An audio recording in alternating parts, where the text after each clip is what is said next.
I still remember the day Alex borrowed my hoodie. It wasn't just any hoodie, you know. It was my favorite, that soft, worn-in gray one with the small rainbow patch I'd sewn onto the sleeve. Not obvious enough to scream gay pride, but just enough to feel like me. I'd had it for years, through late-night study sessions in college, through my first heartbreak, through moving into my own apartment. It carried my history in its threads. Alex and I had been friends since our sophomore year of college when we were randomly assigned as lab partners in organic chemistry. He was everything I wasn't: confident, athletic, effortlessly popular, and painfully straight. At least, that's what I thought. We clicked immediately, despite our differences. He'd laugh at my sarcastic comments while I'd pretend not to be impressed by his ability to remember complex formulas without studying. Over the years, our friendship had grown into something I cherished, something I was careful not to complicate with my inconvenient feelings. That day had started like any other. We were hanging out at my place, playing video games and ordering too much pizza as usual.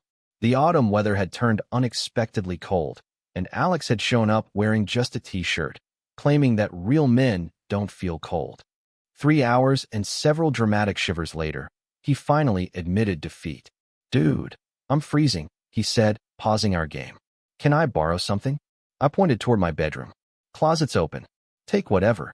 When he emerged wearing my gray hoodie, something shifted in the atmosphere.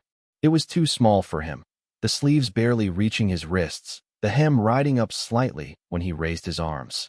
But seeing him in my clothes, in something so personally mine, stirred something I tried hard to ignore. "This okay?" he asked, looking down at himself. "It's really comfortable." "Yeah," I managed, turning back to the game. "It's fine. Let me explain why this moment mattered so much.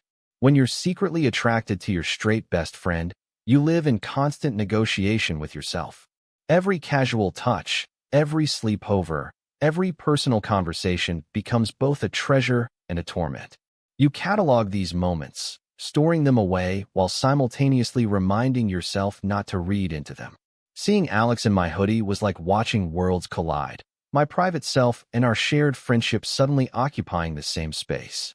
"I might need to borrow this for a few days," he said as he was leaving that night, tugging at the hoodie's strings. "That okay?" What could I say? "No, I need it back, because seeing you in it makes me feel things I shouldn't." "No, I'm afraid you'll notice the way I look at you when you were something of mine." Instead, I just nodded and said, "Sure, whatever. Just don't spill beer all over it." The next few days were strange. Alex texted me photos of himself wearing the hoodie in different places: at the gym, at his parents' house for Sunday dinner, studying at the library. Each time, a casual message: "Your hoodie is getting more culture than you are," or "This thing is like a magnet for compliments." I didn't know what to make of it. Was he just being Alex, playful, slightly oblivious to boundaries? Or was there something more? We hung out twice that week, and both times he wore the hoodie.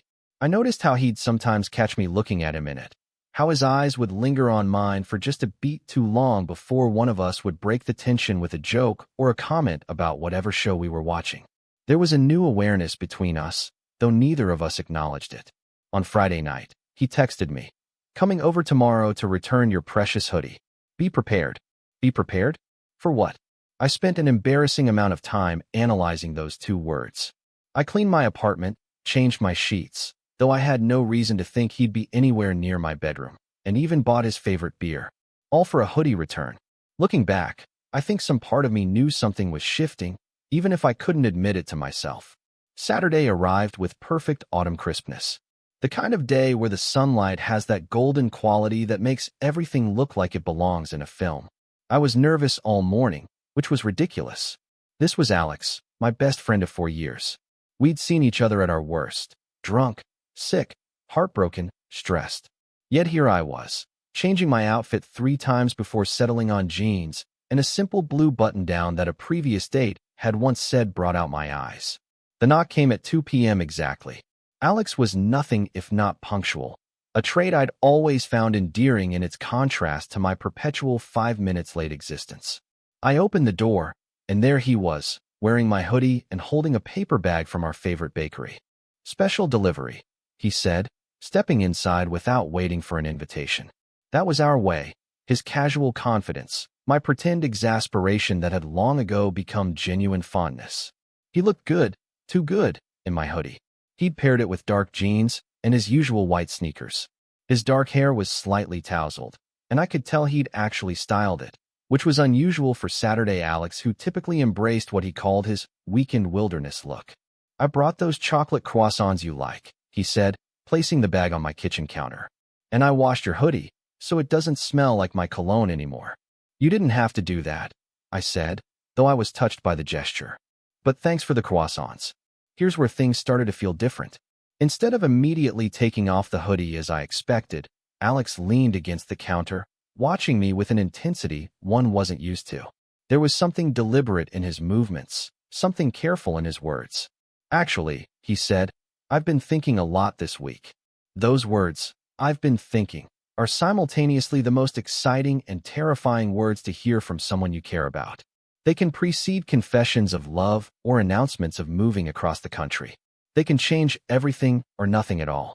Dangerous pastime, I joked, falling back on humor as a defense mechanism. You might strain something. He didn't laugh. Instead, he took a step toward me, still wearing my hoodie. I'm being serious for once, David. The use of my name instead of his usual dude or man signaled the shift in tone. I nodded, suddenly unable to maintain our usual banter. This week, wearing your hoodie, it felt like. I don't know how to explain it. He continued, looking slightly frustrated with himself. It felt like carrying a piece of you with me. And I liked it. A lot. My heart was doing something anatomically improbable in my chest. I tried to keep my expression neutral, afraid to reveal how much his words affected me. It's just a hoodie, Alex. No, it's not, he said, taking another step closer. It's yours. It smells like you. It feels like you. And it made me realize some things I've been avoiding thinking about. Have you ever had a moment where you feel like you're watching your life from outside your body? Where everything seems to slow down, and you're hyper-aware of every detail. The sound of a clock ticking, the pattern of sunlight through the blinds, the exact shade of someone's eyes. That's what was happening to me. I was simultaneously present in the most intense way possible and completely disconnected from reality. What things? I finally managed to ask, my voice embarrassingly unsteady. Alex was now standing directly in front of me, close enough that I could see the different flecks of brown in his eyes, close enough that I could smell my own laundry detergent on the hoodie mixed with his scent. Things like how I look for you first whenever I enter a room, he said quietly, or how I make up excuses to text you, or how I've never felt as comfortable with anyone as I do with you. I should explain something here. When you've spent years convincing yourself that your feelings for someone are impossible, that they could never be reciprocated, you build defenses. You create explanations for every kind gesture, every lingering look. You tell yourself not to misinterpret, not to project your wishes onto someone else's actions. These defenses don't disappear in an instant, even when the person is standing in front of you saying things you've only heard in your dreams. Alex, I said carefully, what are you saying exactly? He took a deep breath, and I watched his chest rise and fall beneath my hoodie. I'm saying that I borrowed your hoodie, and somewhere between wearing it to sleep and having my mom ask why I was smiling at my phone every time you texted, I realized that what I feel for you isn't just friendship. The world tilted slightly on its axis. I had to resist the urge to look around to see if everything else had changed too, if this seismic shift in my reality was visible in the physical world. But you're straight, I said, the words coming out automatically, a reflexive protection against hope. Alex laughed, a soft sound that held more nervousness than humor. Yeah, that's what I thought too. Turns out, maybe labels aren't always that simple. He reached up then, slowly, giving me time to step back if I wanted to. His hand gently touched the side of my face, and I found myself leaning into it, a plant turning towards sunlight. I want to try something, he whispered. Is that okay? I nodded, not trusting my voice. And then Alex, my straight best friend, the guy who had once spent an entire evening listing the attributes of his perfect woman, leaned forward and pressed his lips against mine. The kiss was hesitant at first, a question more than a statement. His lips were softer than I'd imagined. And yes, I had imagined them, more times than I cared to admit. There was a moment of adjustment, of surprise, and then something clicked into place. The kiss deepened, became more confident. His hand moved from my cheek to the back of my neck, and I found my own hands gripping the familiar fabric of my hoodie, pulling him closer. When we finally separated, Both slightly breathless, Alex rested his forehead against mine. "Well," he said, a smile in his voice, "that answers that question." "What question?" I asked, still not entirely convinced this wasn't an elaborate dream. "Whether I'm actually straight or not," he replied, his thumb tracing patterns on the nape of my neck. Pretty definitive answer. Not entirely. The reality of what had just happened began to sink in, bringing with it a wave of questions and concerns. "Alex, is this? I mean, are you sure about this? This isn't just some experiment or—" He cut me off with another brief kiss. "I've been thinking about this for longer than you know," he admitted. The hoodie just gave me the excuse I needed to stop pretending. We moved to the couch, sitting close enough that our knees touched. Alex took off the hoodie, finally, and handed it to me with a smile.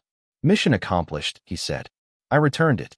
With interest, I held the soft fabric in my hands, noticing how it now carried both our scents. "So what happens now?" I asked, voicing the question that loomed largest in my mind.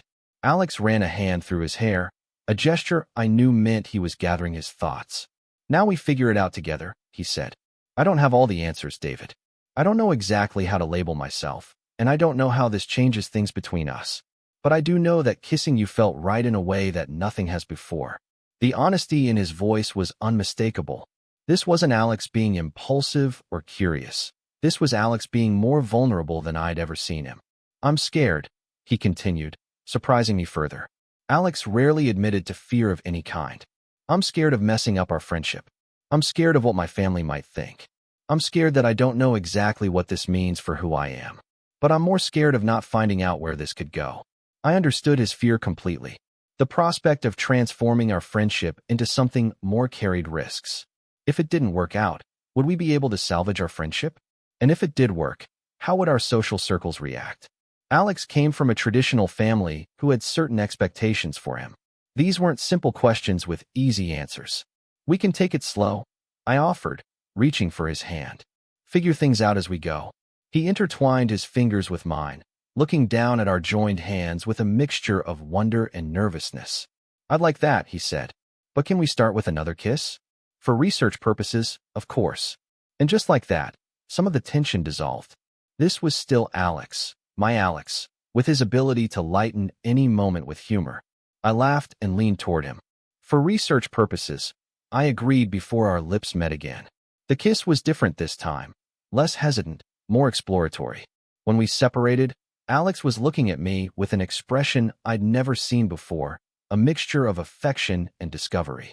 "You know," he said thoughtfully, "I always wondered why none of my relationships with women ever felt completely right. There was always something missing, something I couldn't identify. With you, even just sitting here talking, everything feels aligned." I understood what he meant. For years, I dated other men, always finding reasons why things didn't work out. Too busy, too different, too similar. Excuses that masked the truth that none of them were Alex.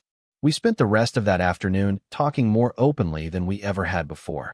Alex told me about moments in the past when he'd felt confused about his feelings for me, but had dismissed them. I shared how I'd carefully maintained boundaries, afraid of ruining our friendship with unwanted feelings. It was like seeing our entire relationship through a new lens, reinterpreting countless interactions with this new understanding. As evening approached, we ordered dinner and watched a movie, sitting closer than we usually would, testing the new physical boundaries of our relationship.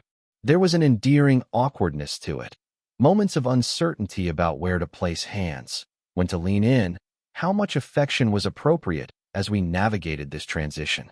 But beneath the awkwardness was a current of rightness that made every fumbling moment worth it. When Alex finally prepared to leave around midnight, he hesitated at the door. "Can I borrow the hoodie again?" he asked with a smile that was both shy and mischievous. I pretended to consider it seriously. "I don't know. Last time you borrowed it, things got complicated." He stepped closer, resting his hands lightly on my waist. "Maybe I'm hoping for more complications," he said, his voice low. I handed him the hoodie, our fingers brushing in the exchange. "Just bring it back soon," I said. "I will," he promised, pulling it on, along with the rest of me. As I watched him walk to his car, my hoodie slightly too small on his frame, I felt a sense of possibility that I hadn't allowed myself to feel before. I didn't know exactly what would happen next, how we would navigate telling friends and family, how we would define our relationship, how Alex would come to understand his own sexuality. There would be challenges ahead, questions to answer, adjustments to make. But for now, it was enough to know that my straight friend had borrowed my hoodie and returned it with his mouth on mine, changing everything in the process. Sometimes the most unexpected beginnings lead to the most beautiful stories. And as I touched my fingers to my lips, still feeling the echo of his kiss, I knew that whatever happened next, our story was just getting started. The next morning, I woke up to a text from Alex. "The hoodie still smells like you. Coming over later. This time I'm bringing one of mine for you." And just like that, a simple piece of clothing had become a symbol of something new and precious, a bridge between what we had been and what we were becoming. Sometimes love finds its way through the most ordinary objects, turning them into treasures.